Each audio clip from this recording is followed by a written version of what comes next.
Maharishi's Global Family Chat. News of rising invincibility around the world. This is the news everyone needs to understand how the trends of time are changing towards peace and prosperity.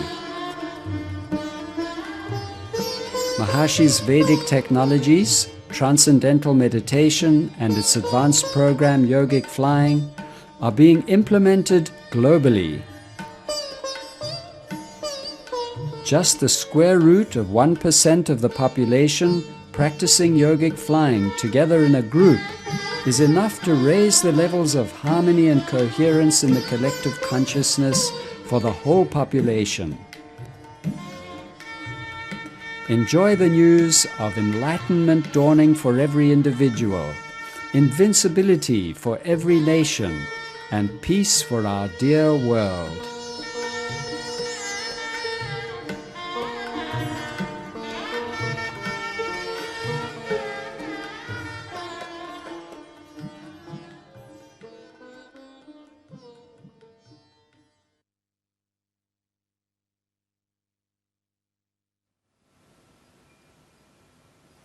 Jai Gurudev, welcome to Maharishi's Global Family Chat on the 18th of March 2020.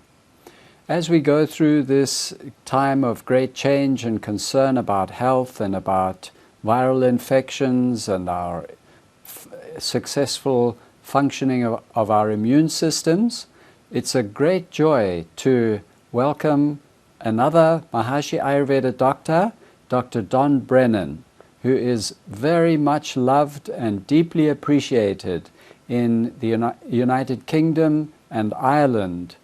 Dr. Donn Brennan has been a medical doctor since 1979 and a Maharishi Ayurveda practitioner since the 1980s. And he was the founding president of the Ayurvedic Practitioners Association in the UK. He is deeply expert in Maharishi Ayurveda, and so we wanted to have his guidance, inspiration, insight into the question of our health these days and what we can do about it to protect ourselves. Welcome to you, Dr. Donn Brennan, and please go ahead. Jai Gurudev. Thank you, Dr. Swan. It's lovely to be with you to talk about your good health, to talk about the Maharishi Ayurveda perspective on increasing your immunity. This is a very timely topic for us to be considering. It is obvious that we're all getting incredibly well informed about the current pandemic, but the news that we're getting does not seem to provide a very health-orientated perspective. And it's nice to balance that out with recognizing how can we strengthen our own immunity? How can we ensure we're in the best of health?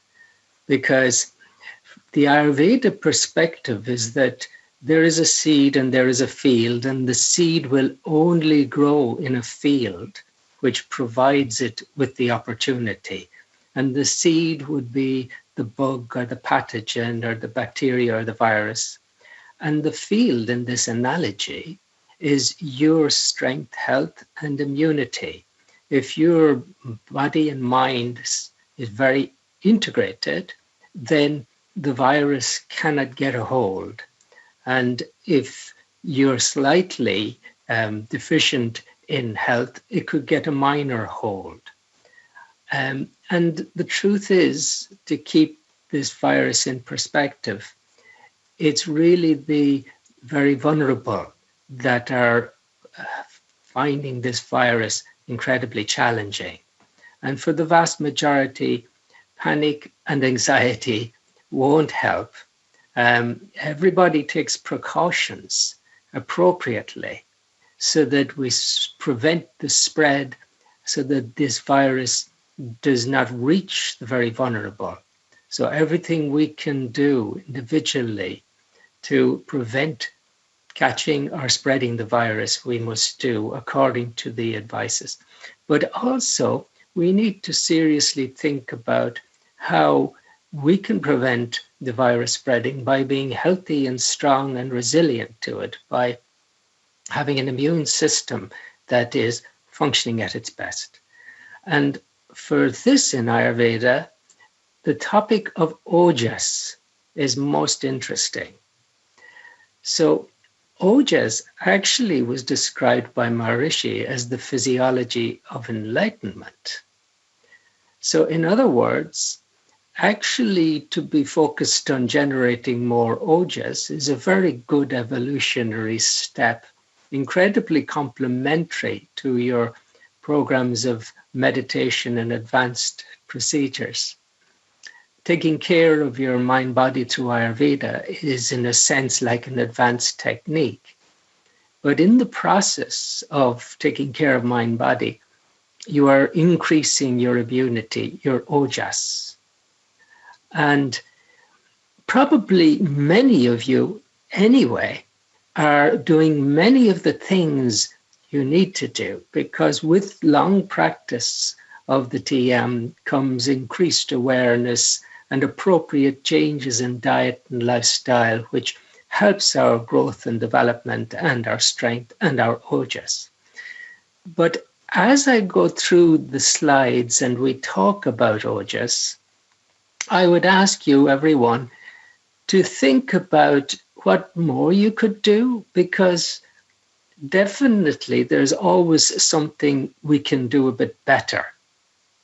And it'll be different for each one, but each one knows themselves, because Ayurveda is an innate wisdom of life. It's the knowledge whereby we generate our mind-body system. It's actually within. And so you know, and hopefully this talk might trigger a little bit more knowingness. So you make one or two more changes that will increase your immunity and strength, so that if you did meet this virus, it would at the maximum cause you a little cold, minor symptoms. So Ojas is essentially the essence of all the body tissues. It's the finest essence. And it's located in the heart and circulates around the body. And it maintains your natural resistance to disease, and it maintains your natural immunity. It helps to fight aging, decay, and disease. So it gives you strength and power as well as natural resistance. It is a superfine biological substance. It is described in the old texts in terms of its taste and its color and its fragrance. And so it is a superfine biological substance produced in your body, but the production of Ojas, and this is the bottom line, it will depend on your lifestyle, on the quality of your relationships, on the stress in your life or trauma. So there are things we can do. So when we look at the diagram here, we see Ojas in gold in the center in the heart, because Ayurveda describes that we have a handful of Ojas in the heart and 8 drops around the body. 8 drops is very interesting. The diagram also indicates primarily the digestive system with intestines and liver, but also 7 little circles surrounding it, representing 7 major tissue elements that Ayurveda describes. And so at each step in the gut and then in the liver and then in these 7 tissues, there's processes that transform the nutrients that you've ingested into your tissues and your Ojas. So at each step, from the absorbed nutrients to rasa or plasma, and then to Rakta, and then to Medas, and then to Mamsa, Asti, Maja, Shukra. It's actually Rakta, Mamsa, Medas should be the the sequence. So in each step, though, and after the final tissue, there's a drop of Ojas produced. The real point here simply is we produce Ojas by our digestion and metabolism. And when we do, it maintains the quality and the quantity of all our physical tissues. It maintains the quality of our excretions as well, what we eliminate. It maintains the quality of Vata and Pitta and Kapha. And fundamentally, it does maintain the quality of consciousness. Maharishi describes these 7 tissues as the supports of consciousness. And if Ojas is lively in our physiology through good digestion, metabolism, and lifestyle, then we have much more support for the flow of consciousness through this mind-body system of ours. Now, in order to avoid disturbance of Ojas, we would avoid excess sexual activity, avoid physical trauma, psychological trauma. That's one we should think about at the moment. I'll come back to it. We should avoid straining. In fact, the old text described that the worst thing for Ojas is stressful activity done in a rush. So rushing around, strained, stressed, this is not good for Ojas. And this is worth thinking about at this time when we want strong immunity. Obviously, chronic diseases can also dissipate our Ojas, and there can be causes in pregnancy if the mother is not living appropriately, or there can be genetic causes. But many causes here and now we can do something about, because the quality of your Ojas will depend upon transcendence. So this is really interesting for us. We have a mechanism of enhancing immunity through our program twice a day. Another very significant increase in the quality of Ojas will come about through the quality of relationships, through unconditional love. So even if it does turn out that you have to self-quarantine in order to avoid contact with the virus, ensure through the media you can keep in touch with those you love. And there's a concept of cocooning coming up where those you love do everything to ensure you're safe by keeping in touch with you and providing you with what you need. This cocooning, this unconditional love is becoming actually part of the process of containing the virus. And it's very interesting to observe it, but it is empowering. So we've talked about digestion and Agni. Agni is the power of digestion and metabolism in our bodies. And so that's very significant, as the final outcome of Agni is Ojas, hopefully. Of course, what we start with is going to be very significant. We should be ingesting proper, good quality nutrition in order to provide ourselves with the best opportunity of, through good digestion, creating Ojas. Lifestyle is very important as well. Sleep is very significant. And we want to talk also about behavioral rasayanas and Maharishi Ayurveda rasayanas, because these are all strategies that you are using and can improve, I'm sure, in your use of, in order to give you more resilience and strength and immunity at the moment. So the most important thing is not to panic, because panic is a great disruption of Ojas.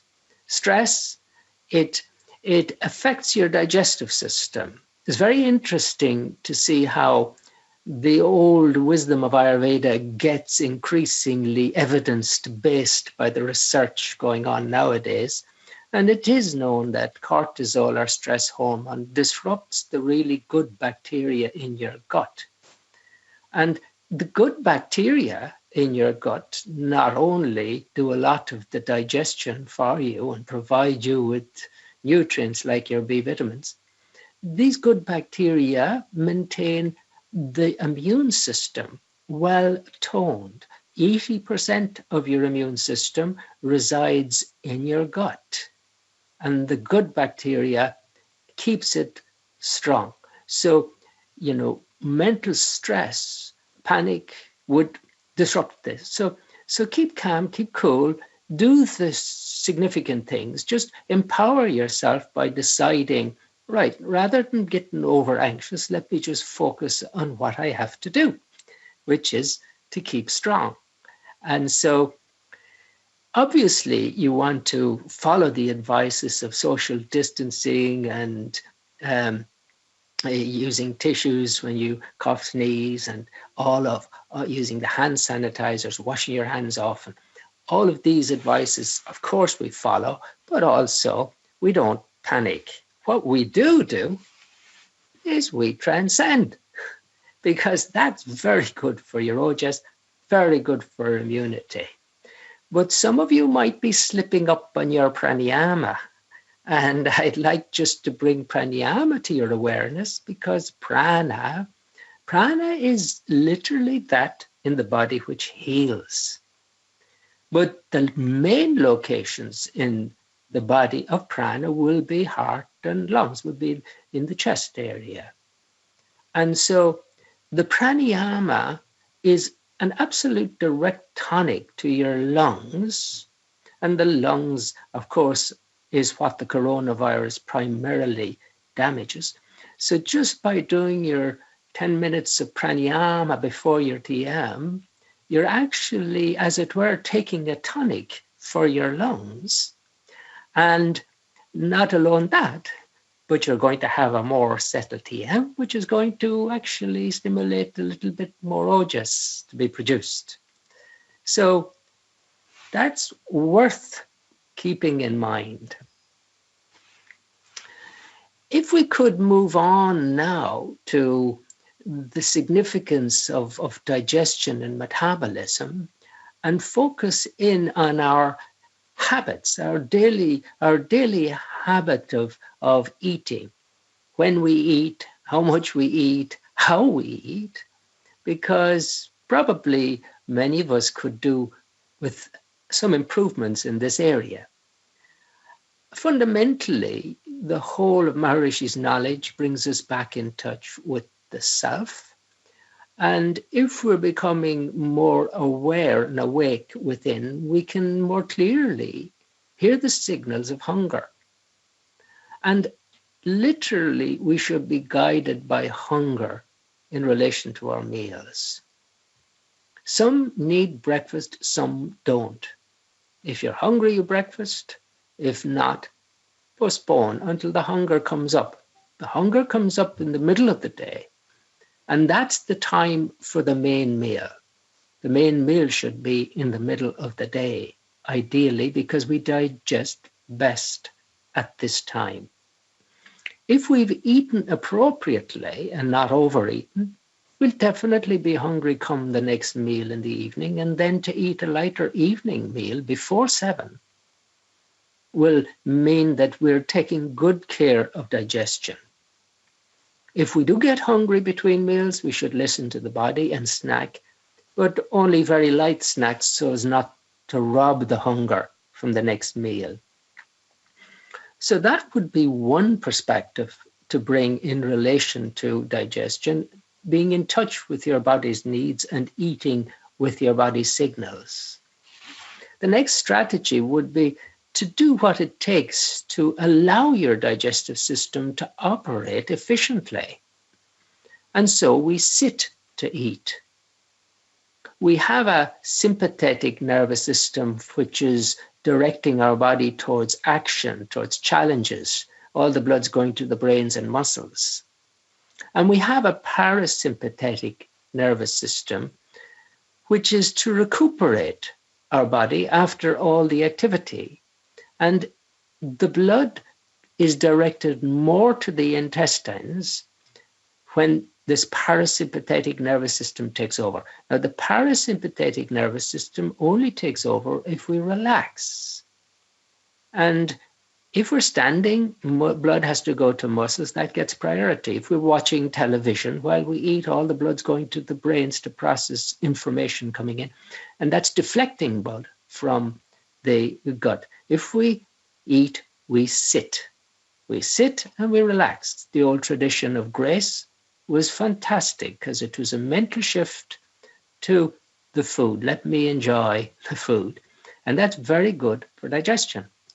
Eat in a settled atmosphere with hunger, not when you're emotionally upset. Better not to have an argument over a meal or anything like that, or start talking to the child about their activities in school if you know they've been bold. So relaxed eating, not too fast, not too slow. Eating with awareness means just settled, enjoying the company, enjoying the food. Fresh cooked foods. Choose foods according to your nature and needs, which is wonderful. If you have more understanding of Ayurveda, you can refine what's the best foods in this season for your nature and for your needs. And only small sips of water at a meal, not to dilute digestive juices, and the fluids should be naturally drank between meals. And then if you can sit for 5 minutes after a meal to allow the digestion to get going, and not to exercise or sleep just immediately after a meal. Then we start to think about what you're actually eating. And obviously, you get more value out of better quality food. Organic foods, fresh fruits, warm cooked vegetables, cooked whole grains, light dairy products. So avoiding the hard to digest foods, cold foods, raw foods, ice cream, cheeses, basically processed foods. The processed foods are very difficult in that the digestion has to sort out a lot, and the foods themselves are not as vibrant or alive. Frozen foods, better if they were fresh, but if you must, frozen is a better way than from tins. And then if you were to cook with immune boosting spices, fennel, cumin, black pepper, turmeric, coriander, ginger, cinnamon. So that helps us to extract more of the subtle essence from the nourishment we're processing. And then certain foods like sweet fruit, juicy fruits, pomegranate juice, leafy greens, whole grains, ghee, and boiled organic milk are good to support our Ojas and our immunity. Again, good to know about Ayurveda and your specific nature and your needs and the season to do it in an even more refined way. Now, having actually thought about the hunger level, the process of digesting and the foods, it's also useful if we use some digestives. If you take digestion as a fire, these would be like fire lighters. Simple things like sipping hot water with a meal. The hot water clears the taste buds as well, so you savor your foods more. But the heat adds heat to your fire in the stomach. It helps digestion. So there's spices, particularly ginger is an excellent spice for digestion. But all the other spices also are very helpful to digestion. One useful little strategy was to chop the ginger root fine and squeeze a little bit of lemon and a little pinch of salt and some honey, and to take a teaspoonful of that before you eat. That would be good for almost all, unless you have a lot of heartburn or stomach issues. It might be to get an Ayurvedic consultation to check then, but for generally, vast majority of people, that is a wonderful digestive, because ginger, Ayurveda calls Mahaushata, the greatest medicine, because it's the best thing for your digestion, and digestion is so, so important in relation to your health. And even lemon or salt, you just think about them, your mouth waters. So this is a lovely combination for good digestion. Then you could make a tea in a flask using fennel seeds, cumin seeds, coriander seeds, and freshly grated ginger. I'd use seeds rather than powder there. Freshly grated ginger. And then boil it together and filter and put in a flask and sip this through the day. Maharishi Ayurveda made available simple strategies to support digestion, like the Vata, Pitta, Kapha churnas, or like the herbal digest tea, or the tablets, or the digest plus tablets. And there's also things like beetroot tea. So the use of digestives can also significantly help by promoting our digestion to produce more ojas. On the other side of the coin, when our digestive system and our metabolism has operated, the outcome are products that we need to eliminate, or if we don't eliminate them properly, then actually they back up and, as it were, clog the works. So to have clear bowel motions is important. And the Triphala tablets or Triphala powder taken at bedtime with some warm water, that can be very helpful to keep the bowels moving significantly well. And then a second way we clear water, or we clear toxins, is through the waterworks. And when we sip hot water, often it seems to just stimulate that flow of toxins through the kidneys. Another way, strangely, that we can help detox is through our exercise, because the exercise stimulates all your metabolisms, and when they're stimulated, they process things better and help then that we can more clearly eliminate them. So inevitably, we must get back to talking a little bit about Vata and Pitta and Kapha. And in a way, these principles of movement and transformation and cohesion, Vata, Pitta, Kapha, they're fundamental. If they're balanced, our digestion and our metabolism will work well. But if they're out of balance, they have their influence, their negative influence, through disrupting the digestion and metabolisms. For example, if that movement dynamics of Vata is excessive and we're anxious, tense, worried, or we have movement problems like some arthritis or a bad back or an irritable bowel or a painful monthly period, these things would indicate too much Vata.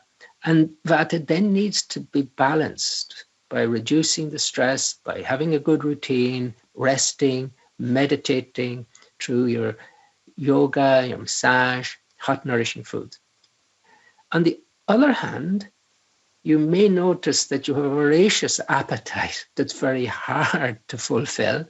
And that would suggest too much of this fire element, this transformational element of Pitta. And if Pitta is getting out of balance, it's like our system overburns the food in terms of the digestion and metabolism. And so to balance that excess heat, we need to chill. We need to cultivate compassion, let go, forgive. We need to relax and enjoy. And simple things like a midday meal, main meal midday when the heat is very strong in our system, or bed by 10, and eliminating any additives or flavorings from the food. On the other hand, our system could be incredibly sluggish and dull. And this is the Kapha principle, getting too strong.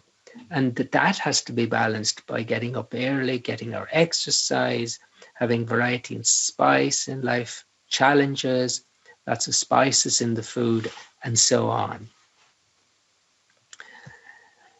So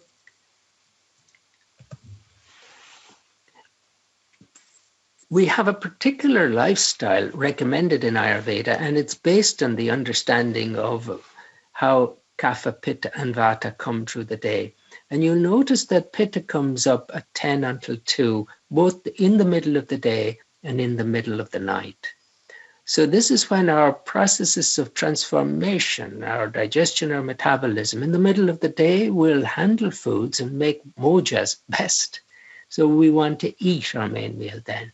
But in the middle of the night, the same processes in reverse remove toxins and heal the tissues and clean the system. And that's why we should think about our routine in terms of going to bed by 10, in terms of main meal midday. Exercise is something we should consider early in the day. We'll talk about that in a minute, but sleep is very, very important. The research confirms again what Ayurveda was recommending. We need our 8 hours sleep. Those who have slept less than 5 hours have a huge vulnerability to infections. Where the research is done to give them an infection, 50% of people who have slept 5 hours or less the week before will definitely pick up that cold virus.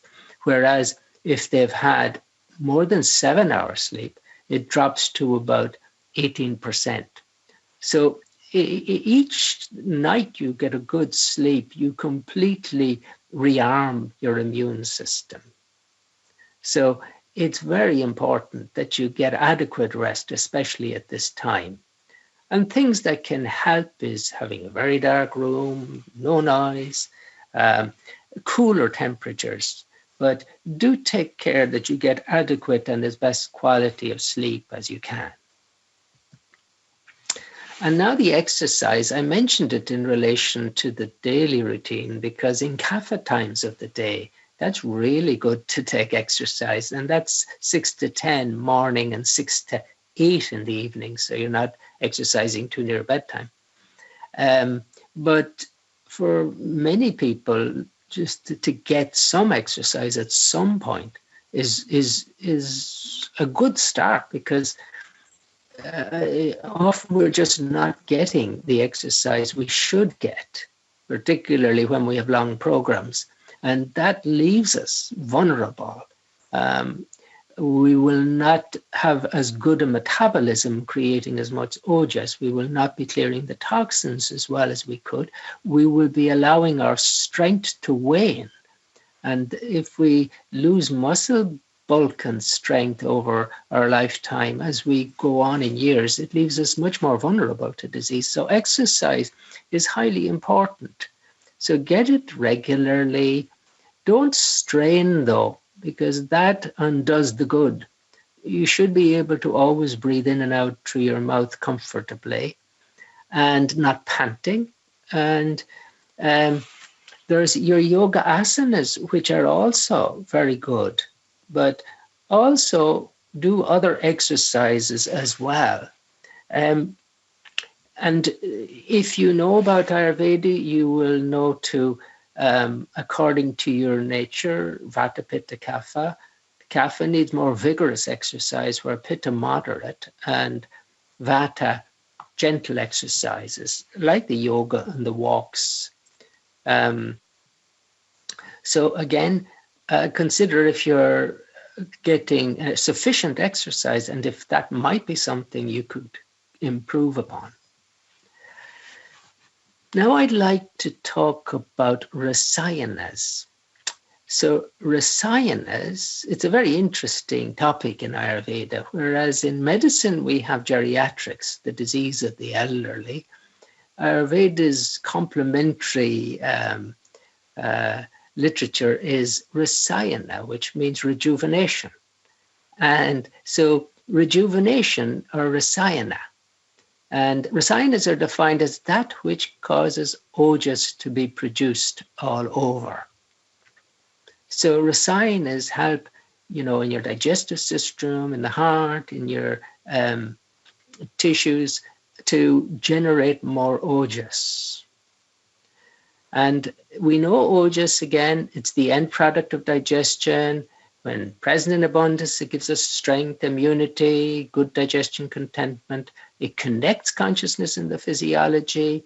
And what that does is it ensures the sequence of natural law from consciousness reverberating through all the aspect of mind to the physical body. The whole flow, the sequence is appropriate, relevant to give us really good health.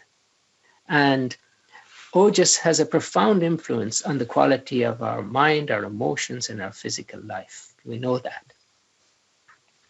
But what's fascinating about the old literatures relating to rasayana is not just the things we've mentioned, like your meditation, your pranayama, your good diet and digestion, your good sleep, your good exercise.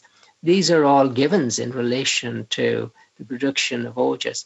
But also something extra that the old texts describe are behavioral rasayanas.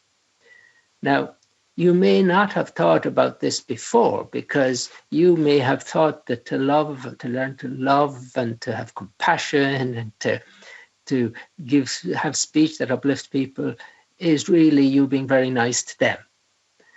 In truth, these mean that you're being very nice to yourself, because your natural state in that perfectly orderly sequential flow of consciousness and life, the natural outcome would be love, compassion, speech that uplifts, and so on. And so when you're actually in these behaviors and these attitudes, you're actually in the flow of ojas. You're generating ojas. So all these behavioral rasayanas, cleanliness, charity and regular donation, religious observances, respect towards teachers and elders, being positive, well, they're wonderful for your ojas. So moderation and self-control, simplicity, be sweet-spoken, speaking the truth, being calm, persevering, good sleep. So in other words, your speech, your behavior, even your thinking and feeling are other ways that you go about creating ojas. And so cultivating, those things we know to be good has good benefits for ourselves as well as our neighbor. And then, of course, if we could avoid as much as possible that which dissipates our ojas, anger, violence, strain, conceit, speaking ill of others behind their backs, dishonesty, and so forth. So, in other words, behaviors which are not sociably appropriate are actually not good for our ojas. Okay, another chapter in the texts on Ayurveda and rasayana will talk about rasayana herbs, because the herb preparations in Ayurveda could be of two types. One is to restore the imbalance where we have got totally out of balance, and the other is to strengthen us. So these rasayana herbals are the ones that strengthen us. And it's a bit more than just having vitamin C and zinc. It's that these herbs are living entities, and they are like tuning forks which vibrate with and harmonize the vibration and function of different aspects of our physiology. So we could see the body as a dynamic and orderly pattern of knowledge, which is ultimately based on the underlying vibratory patterns of natural law, which emanate from our DNA and before that from our consciousness. And so our consciousness reverberates, and there are patterns of frequencies of energy and vibration that start to manifest even in their material form, in the DNA, organizing the material of our body. And these vibratory patterns in the herbs, in the plants, enliven these subtle values in our physiology, as well as providing us with vitamin C and zinc and whatever else we might need. So they're working on very subtle levels as well as the gross. And so we then take to this wisdom to think, okay, what might we then do in terms of these products to protect ourselves in light of the current apparent threat? And the herbal Maharishi Ayurveda products that would be most useful, I think now, and just to keep it simple, just a few. Amrit has been proven to be very, very good for our immune system. And so I would definitely suggest that Amrit is very appropriate for people to take at this time. If it does turn out to be too expensive, there is Chyawanprash available from Maharishi Ayurveda products, which is a similar type of product, but it's got a specific quality of supporting the lungs and the immune system in the lungs. So I would take either the Chyawanprash or the Amrit, and then I would consider adding in a herbal tablet like Cold Season Defense, because that's designed to help increase our resistance to flus and to virus infections. The other thing that would be useful would be to use the MA735 nasal drops. So this is sesame seed oil with about 16 herbs processed in it, in a bottle with a nozzle that goes up each nostril, a drop deposited, and then sniffed up. So that MA735 nasal drops taken on rising when you get up in the morning, and then at least after each meal. But especially I would do it if I were going out. So before leaving the home, I think it would be a very good thing to do, because it would have a protective effect from environmental pathogens like the viruses. Now, on the other hand, if we actually did develop a dry cough and a fever and started getting muscle aches, and we suspected perhaps we have been exposed and are starting to respond to the coronavirus, then the herbal that would be most useful is MA630. And in that case, I would take a tablet 3 or 4 times a day, every 4 hours, perhaps with a little bit of honey or with water. The other thing I would consider taking is zinc and high-dose vitamin C, because there seems to be some evidence that they enhance the immunity. And so as a boost at the time, if we were infected, they would be helpful. So through many different strategies, then, we can actually definitely improve the quality of our ojas. And if it weren't that there was a coronavirus, I think when you see the characteristics of healthy ojas, you'd want it anyway. If you want to be happy and cheerful and blissful, if you want to be loving and compassionate with strong immunity, good retention of knowledge, eyes full of luster, glowing skin, shining hair, clarity, strength, stamina, good endurance. Well, who doesn't want this? So naturally, all of us want to be producing ojas. And perhaps one effect of the coronavirus, which would not be a negative effect, is to stimulate us to take a little bit more care of ourselves. And hopefully you will have picked up on 1 or 2 strategies that you could easily incorporate at this time. And of course, the more you can do, the better, so that you're creating more ojas, which in turn should give you better programs, and your better programs will give you more Ojas again. And so, even despite the coronavirus, let's do it. But because of the coronavirus, let's definitely do it.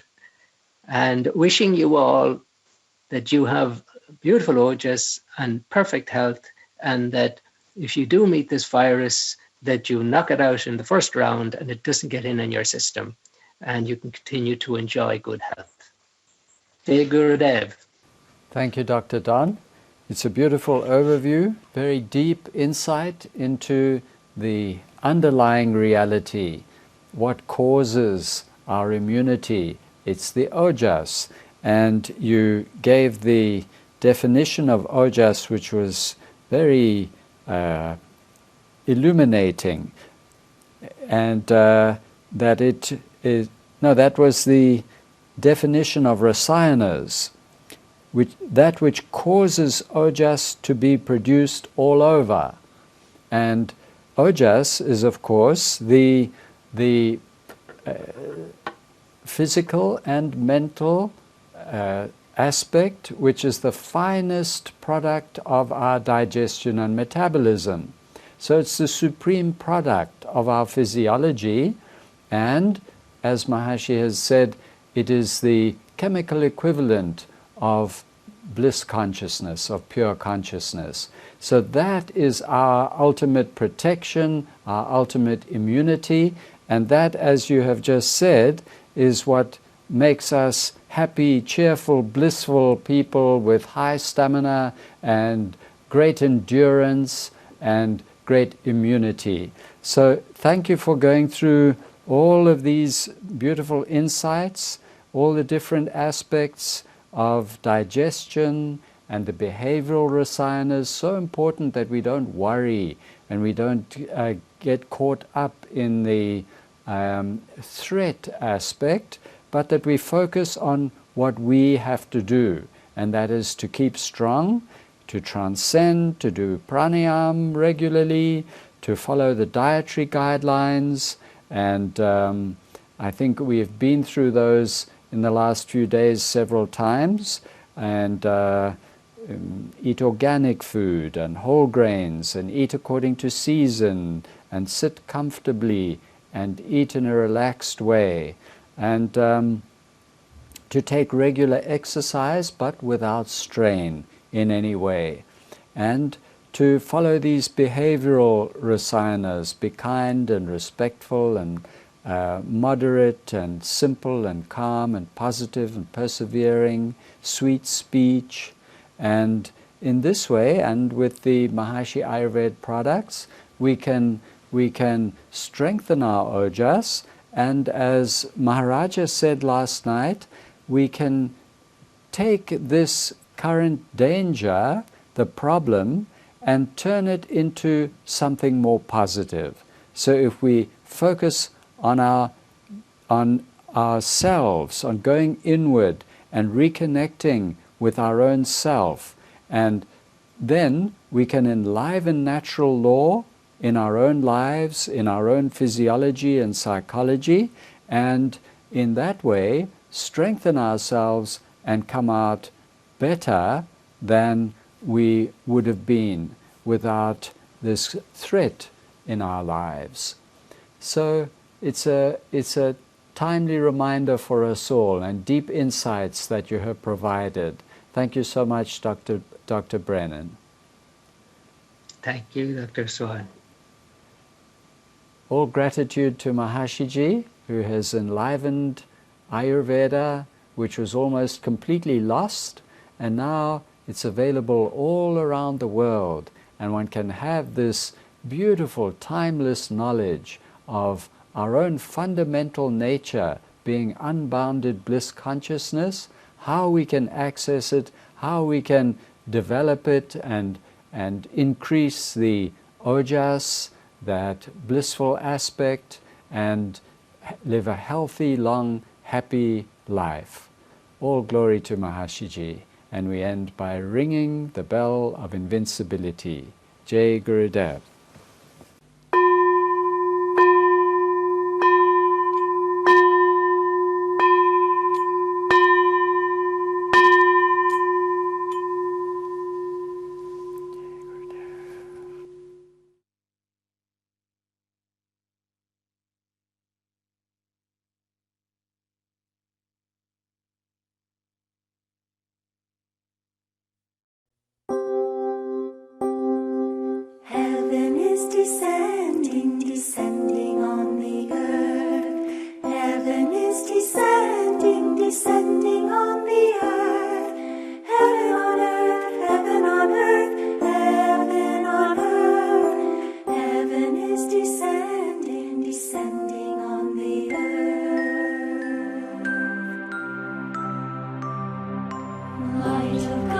bringing heaven on earth. Gurudev's grace is bringing heaven on earth. Heaven on earth, heaven on earth, heaven on earth. Light of God is bringing heaven on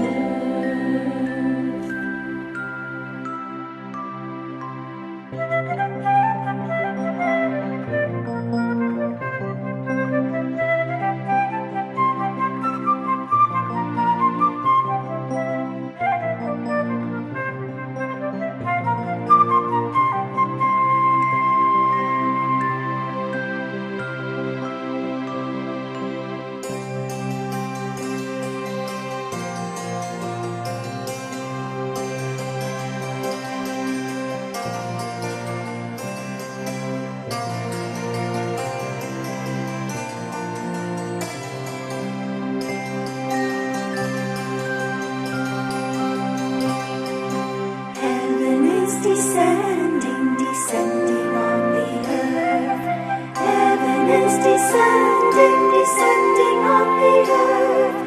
Heaven on earth, heaven on earth, heaven on earth. Heaven is descending, descending on the earth. Heaven is descending.